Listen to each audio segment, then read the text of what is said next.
For 4 years, Harry Potter and Dudley Dursley have survived Hogwarts not as a bully and a victim, but as an unstoppable army of two. Their unbreakable brotherhood was forged in blood when Dudley's mother, a Slytherin witch named Petunia Evans, stepped in front of the killing curse to save her sister, Lily Potter. Raised together by their surviving parents, the boys became two halves of a perfect weapon. Harry is the sword, a reckless Gryffindor wielding devastating offensive magic. Dudley is the shield, a cunning Slytherin mastering impenetrable defensive wards. By fighting back-to-back, they survived the Triwizard Tournament. But the game is over. Lord Voldemort has returned from the grave, and with the Ministry of Magic in a state of terrifying denial, the boys are forced to return for their 5th year, completely unprotected. To survive the coming war, they will have to build an underground militia. But the greatest threat they face won't be the Death Eaters. It will be the dark, creeping poison threatening to tear the sword and the shield apart forever. With the Ministry denying Voldemort's return, Severus Snape and Sirius Black abandon their bitter rivalry. They are soldiers now, forming an icy, unspoken truce to protect the boys at all costs. But the threat doesn't just come from the shadows. It walks straight through the front doors of Hogwarts in a pink cardigan. Dolores Umbridge arrives, armed with absolute authority of the Ministry. She immediately targets Harry and Dudley, dragging them into the centre of a vicious political smear campaign. She publicly humiliates them, calling them attention-seeking liars. The tension finally snaps in the middle of her defence against the dark arts class. Dudley, his Slytherin patience completely exhausted, stands up and shouts the undeniable truth. Voldemort is back. Umbridge doesn't shout back. She steps intimately close to Dudley, her sickeningly sweet smile twisting into a sneer. In a high, quiet whisper, meant only for the brothers, she calls Dudley a filthy, half-breed anomaly, tainted by his mother's mudblood lineage. Harry acts on pure Gryffindor instinct. The sword swings. He draws his wand, fully prepared to strike down a Ministry official in the middle of a classroom. But before the curse leaves his lips, Dudley's hand shoots out, grabbing Harry's wrist in a vice grip. The shield holds. Dudley physically restrains his brother, swallowing his own rage to prevent Harry from getting expelled.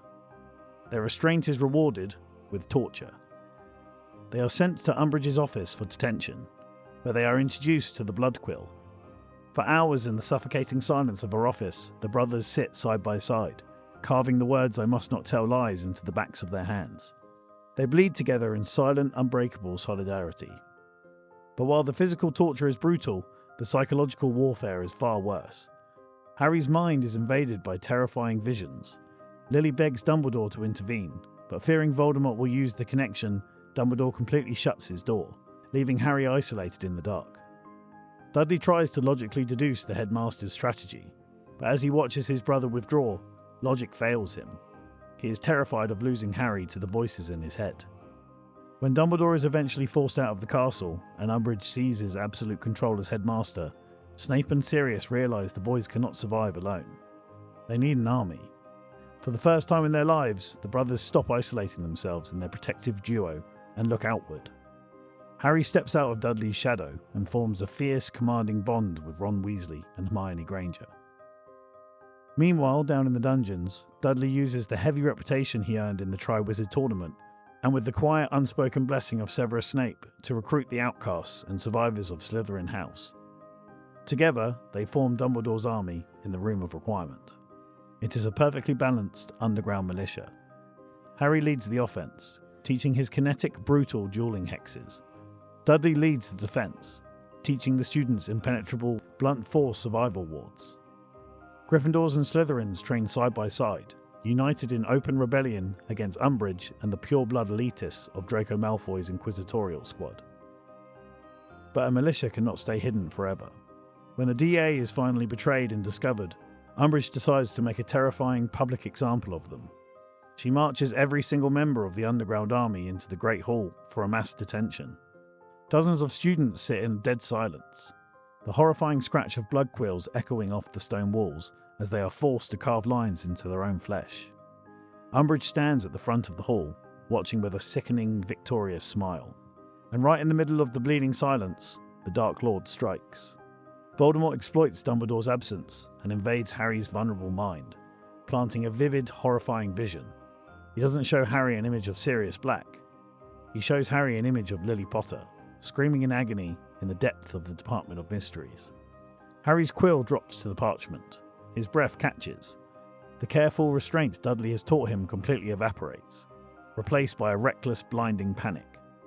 He turns to Dudley, his eyes wide with terror, and gives a frantic, silent signal, telling him they had to run.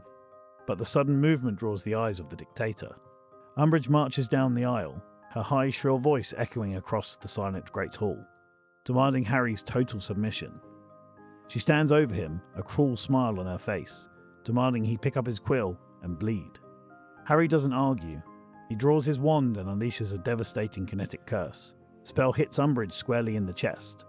The impact sounds like a crack of thunder, throwing the headmistress violently backward, sending her crashing across the length of the Great Hall. Total chaos erupts. Harry and Dudley don't look back. They sprint for the heavy oak doors, instantly flanked by Ron, Hermione, Luna, and a loyal, hardened guard of Slytherin students. They burst out into the night, leaving a stunned school behind them, heading straight for the Ministry of Magic. They tear through the dark, winding corridors of the Department of Mysteries, desperately searching for Lily Potter. But when they finally smash through the doors of the Hall of Prophecy, the terrifying truth is revealed. Lily isn't there. It was a trap. Lucius Malfoy and a dozen masked Death Eaters emerge. They are cornered, but Harry and Dudley do not freeze. They draw their wands, and the ultimate synergy of the sword and shield is unleashed. As the battle erupts, they fight back to back in a deadly, flawless rhythm. Harry axes the kinetic artillery, firing blinding, relentless offensive hexes. When a Death Eater retaliates, Harry doesn't even look up. He simply shouts, "Shield!" And Dudley anchors himself, projecting heavy, blunt force walls of magic that absorb every single counterattack. They are holding the line, but they are vastly outnumbered. Just as the Death Eaters begin to close in, the doors blast open. Severus Snape and Sirius Black arrive. As they join the fray, turning the ambush into an all-out war, Harry, Dudley and Sirius find themselves locked in a brutal 3-on-3 duel with Lucius Malfoy and two other Death Eaters. They are winning. Sirius is laughing, the thrill of the fight fueling his reckless Gryffindor spirit.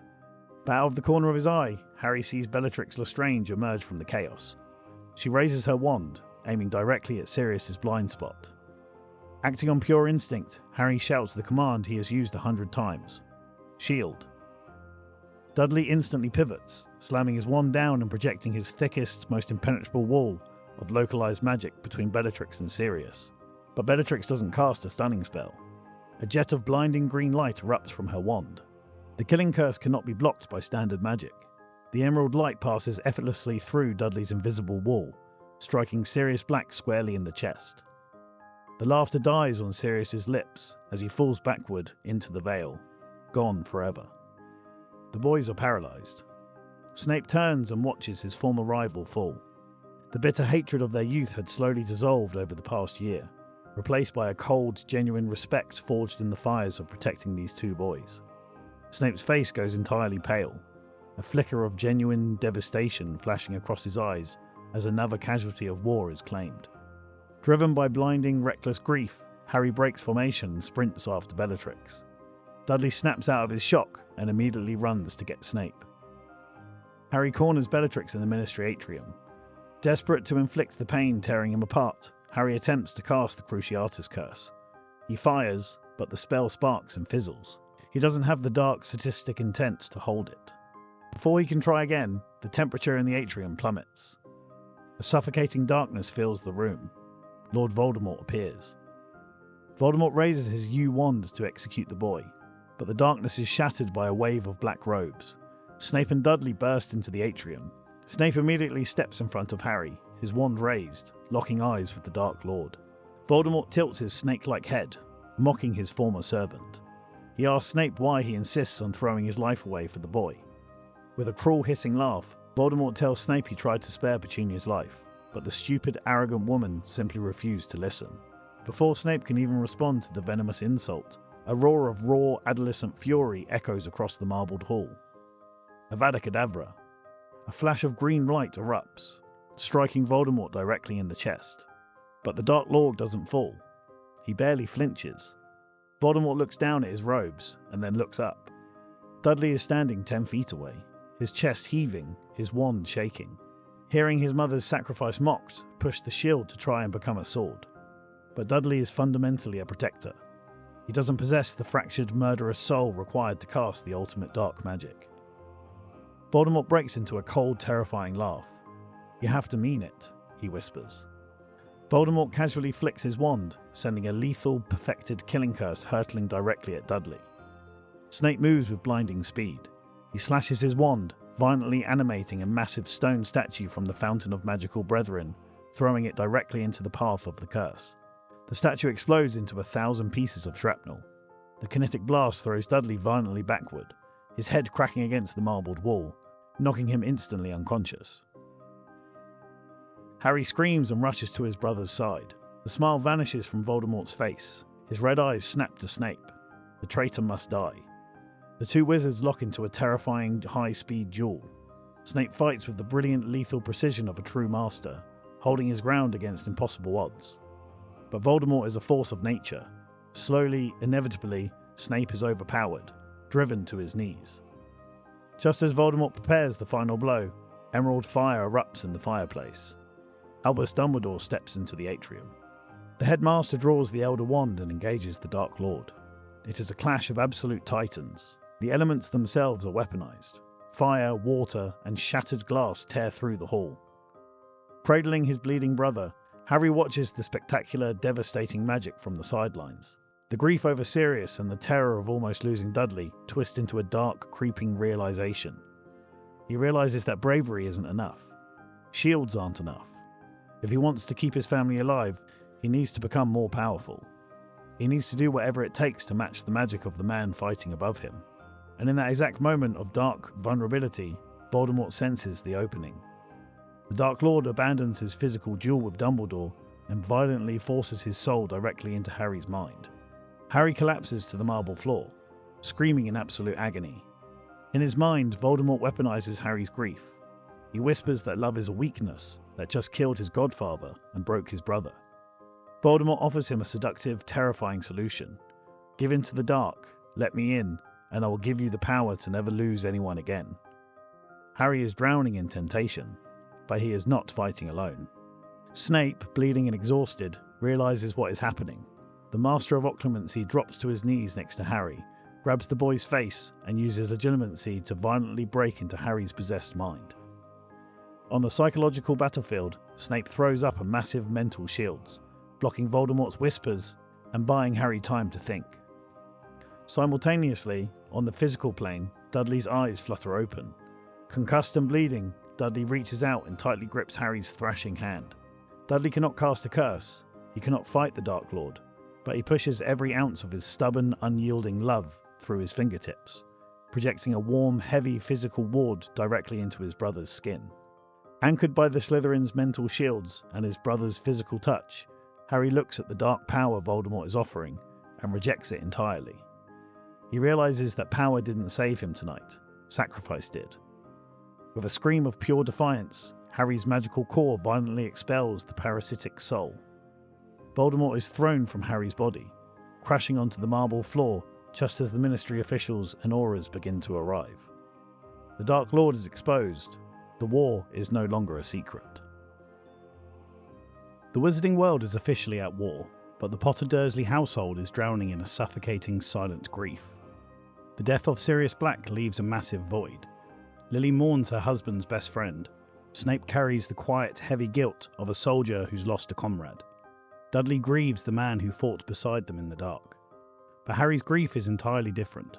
It is toxic. Voldemort's sinister whisper in the Ministry atrium, "Love is a weakness. Give in to the dark and I will give you power," has taken root in Harry's mind. He spends his nights staring at the ceiling, endlessly replaying the moment Sirius died. He blames himself.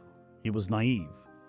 He saw the killing curse coming, and he stupidly, instinctively yelled the command he had relied on his entire life. Shield. He had believed Dudley's wall was invincible. But as the grief festers, Harry's mind begins to twist. The guilt slowly, unfairly shifts outward. The sword begins to resent the shield. Why wasn't Dudley strong enough? Why did the wall break? Harry furiously shakes his head, trying to dislodge the toxic thoughts, deeply ashamed for blaming his brother. But the poison remains. The seed of doubt has been planted. Seeking answers, Harry requests a meeting with Dumbledore. As he climbs the spiral staircase to the headmaster's office, the door opens. Dudley walks out, his Slytherin composure completely broken, his eyes red and puffy. He looks at Harry, his voice cracking as he admits that Sirius's death is hitting him incredibly hard. Seeking the brotherhood that had kept them alive for 5 years, Dudley steps forward and wraps his arms around his cousin. For the first time in his life, Harry hesitates. It is only a fraction of a second, a barely noticeable stiffening of his shoulders, before Harry gives in and returns the embrace. But the physical divide has begun. The perfect synergy is fracturing. Harry enters the office. Dumbledore is standing by the window, his right hand withered and blackened by a deadly curse. He reveals that Lily Potter used her history as Horace Slughorn's favourite student to extract a horrifying memory, uncovering the darkest secret of Voldemort's immortality, Horcruxes. Showing Harry the ruined remains of Tom Riddle's diary and a cracked ancient ring, they begin weekly meetings to methodically track down the remaining pieces of the Dark Lord's fractured soul. When Christmas term arrives, the boys return home to Privet Drive. Sitting in the quiet living room, Harry and Dudley discuss the Horcruxes. Dudley's protective instincts are absolute. He looks at Harry with fierce, unyielding resolve, declaring that they will hunt down every single one, no matter what it takes. But Harry is emotionally detached, his mind miles away, still hungering for the power to ensure he never has to rely on a shield again. That night, Harry lies awake in the dark, staring blankly at the ceiling. The door opens softly, and Lily walks in. She sits on the edge of his bed, her heart breaking at the cold, emotionless look in her son's eyes. She reaches out, brushing his hair, and whispers that she misses Sirius too. Desperate to offer him any kind of comfort, Lily decides to tell him a story. It is a story James used to tell him when he was just a baby, trying to lull him to sleep. Her voice fills the quiet room as she recites the tale of the 3 brothers. She speaks of the brother who asked for a wand to conquer death, the brother who asked for a stone to recall the dead, and the wise brother who asked for a cloak to hide from death itself. The rhythm of his mother's voice finally soothes Harry's racing mind, and his eyes heavy into sleep. Lily leans down, kisses his forehead, and quietly steps out of the room. As the bedroom door shuts, a violent, deafening click echoes inside Harry's brain. His eyes snap open in the dark. The story wasn't a fairy tale. The realization hits him like a physical blow. He throws off the covers, his heart hammering against his ribs, and sprints to the heavy wooden trunk at the end of his bed. He throws open the lid and pulls out the shimmering, silken fabric of his father's invisibility cloak. Harry stares at the shimmering fabric in the moonlight, his breathing shallow. He doesn't just need to destroy Voldemort's Horcruxes. He possesses a legendary artifact. He is holding a Hallow. The realization washes over him, twisting his grief into a dark, desperate ambition. If he can find the Resurrection Stone and the Elder Wand, he won't just be the Master of Death. He will possess the absolute, unquestionable power to destroy Voldemort. And he will never, ever have to watch another person he loves die again. When the Hogwarts Express heads back to the Scottish Highlands, Harry's mind is no longer on Horcruxes. It is entirely consumed by the Hallows. Desperate for answers, he pulls the brilliant mind of Hermione Granger into his obsession. In the Gryffindor common room, Harry reveals the invisibility cloak to Ron and Hermione. Hermione is skeptical, but as she realizes the flawless cloak never loses its magic, her logic is forced to concede. Fueled by her validation, Harry convinces them that finding the Resurrection Stone and the Elder Wand is their only absolute guarantee of surviving the war. Driven by his desperate need to become the Master of Death, Harry begins to isolate himself. He sends short, evasive owls to Dumbledore, constantly cancelling their weekly meetings, leaving the dying headmaster to hunt Voldemort's Horcruxes entirely alone. The sword rusts in the library, as Harry spends every waking moment buried under mountains of ancient texts, obsessively translating runes and chasing the ghosts of the Peverell brothers. A massive leadership void opens in Dumbledore's army. Dudley steps up. With Harry completely withdrawn, Dudley assumes total control of the underground militia, and because Dudley isn't blinded by mythical relics of the past, he notices the very real, very present danger moving through the castle in the present. Draco Malfoy is looking pale, terrified, and dangerously desperate. Weaponizing his Slytherin network, Dudley uses the DA outcasts as his silent eyes and ears, quietly tracking Malfoy's mysterious frequent trips to the 7th floor. While Harry neglects his responsibilities in search of absolute power, Dudley anchors himself in reality. He doubles the DA's training sessions, drilling the students in heavy, brutal defensive magic, quietly preparing the castle for the war he knows is already inside the walls. As the school year draws to a close, Harry's isolation is total. When he receives a summons from Dumbledore to finally hunt a Horcrux, Harry sits in the library, drafting an owl with a fabricated excuse to avoid the meeting, his mind entirely locked on the Hallows. But before he can tie the letter to his owl, a shadow falls over his desk. Severus Snape stands there, looking down at him with cold, piercing eyes. Leaning in, Snape delivers a dangerous emotional reprimand that cuts straight through Harry's delusion. He fiercely reminds Harry that he isn't the only one drowning in grief, invoking the fresh memory of Sirius falling and Lily's shattered heart. Snape delivers a brutal reality check, telling the boys that his parents and his aunts did not sacrifice everything for him to cower in the dust of a library, while Dumbledore fights his war. He orders Harry to get up. Stunned by Snape's harsh but necessary words of Petunia's sacrifice, Harry finally leaves the library and meets Dumbledore at the astronomy tower. Together, they apparate to a dark seaside cave and manage to secure Slytherin's locket. But when they return to the astronomy tower, Dumbledore is incredibly weakened, his breath rattling in his chest. Leaning against the stone ramparts, Dumbledore looks at Harry. The headmaster knows exactly what Harry has been researching. With a sad, desperate look in his eyes, Dumbledore issues a final, heavy warning, telling Harry that the legendary Hallows will not save him, and that only he has the power to do that. Before Harry can process the warning, heavy footsteps echo on the spiral staircase. Dumbledore commands Harry to throw the invisibility cloak over himself and strictly orders him not to intervene, no matter what happens. Harry vanishes into the shadows just as the door bursts open. Draco Malfoy steps onto the tower, but this is not the terrified, crying boy from the original timeline. This Draco has been hardened from his lack of influence in the Slytherin house, completely overshadowed by Dudley's growing popularity and command over their peers. Stripped of his usual pedestal, Draco looks cold, ruthless, and entirely resolute. With a swift flick of his wand, he disarms the weakened headmaster. From the shadows, Harry watches Dumbledore's wand. An ancient, uniquely carved wand skids across the stone floor. Dumbledore tries to talk Draco down, offering him protection, but Draco doesn't even flinch. Without a drop of hesitation, Draco raises his wand and casts the killing curse. The green light strikes Dumbledore, sending the greatest wizard of the age falling backward over the ramparts, swallowed by the night sky. Underneath the cloak, Harry's mind violently snaps. The sword is unleashed.